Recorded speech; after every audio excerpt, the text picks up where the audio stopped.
अस्सलाम वालेकुम दोस्तों, की हाल चाल ने तुहाडे। अच्छा ये मिठा वा पक के भी समझ रहिंदा हुण वैसे भी मौसम लंघी आ ते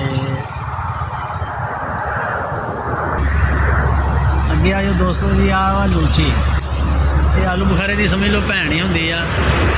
ये जो गंदम की कटाई होंदी है उदों ये भी नाल ही खत्म हो जाती है।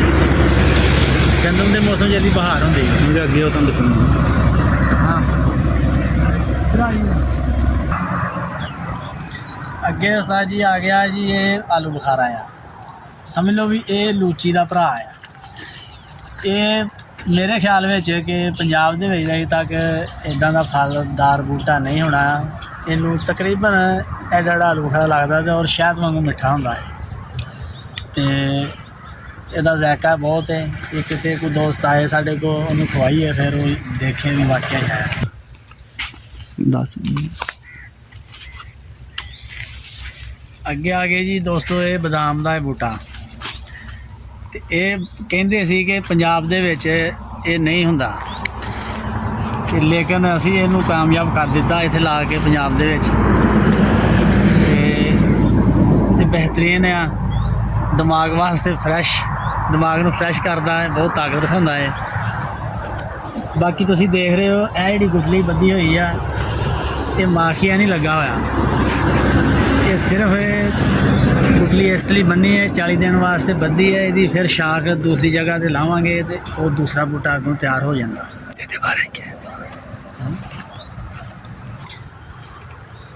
अगे आ गए जी, ये बिल्कुल आ मुढ़ दे विच एक कलम है, ये भी इदा ही तैयार हो रही है। इनू असी जो 40 दिन हो जाने आ फिर इनू कट लेना, इतों कट के फिर असी किसी दूसरे बूटे के नाल लावांगे, ਉਹਦੇ ਦੇ ਵਿੱਚ भी ये बादाम का बूटा तैयार होएगा। तो दोस्तों हाँ जी दोस्तों अगे आ जाने जी। है हुण तुहानूं एक बिल्कुल स्पैशल बूटा साडे कोल एक इहनूं कहंदे ने ग्रेट, मतलब ग्रेट ग्रनेड नहीं समझना, ग्रेट आख्या गया है। तो ये भी देख लो कि जो तैयार होता है बाहरों गुलाबी कलर का हो जाता, अंदरों इसका रंग जर्द होंदा। यदियाँ भी इहो ही देख लो भी जड़ियाँ बनिया हुई ने शाखा गुठलियाँ, ये दूसरा पौधा तैयार करने वास्ते दोबारा लगाया जाएगा। तो ये देख लो कि दूरों दूरों लोग देखने आते हैं जड़ियाँ चीज़ां असीं इत्थे ला रहे हैं, उगा रहे हैं। तो हर जगह के उत्ते भी ये नहीं हो रही, बहुत मेहनत करनी पैंदी है फिर जाके चीज़ां तैयार बनदियां ने। ठीक है हाल इस पर अगली वीडियो ठीक है जी दोस्तों, बड़ी मेहरबानी है। हुण असी अगली वीडियो तो फिर इंशाल्लाह मुलाकात होएगी। हुण टाइम ओवर हो रहा है, शामां पै रहियां ने, घर जाने का टाइम है ते मज़ीद भुख भी लगी हुई है, जाके असी कोई चीज़ खाने का सोचने।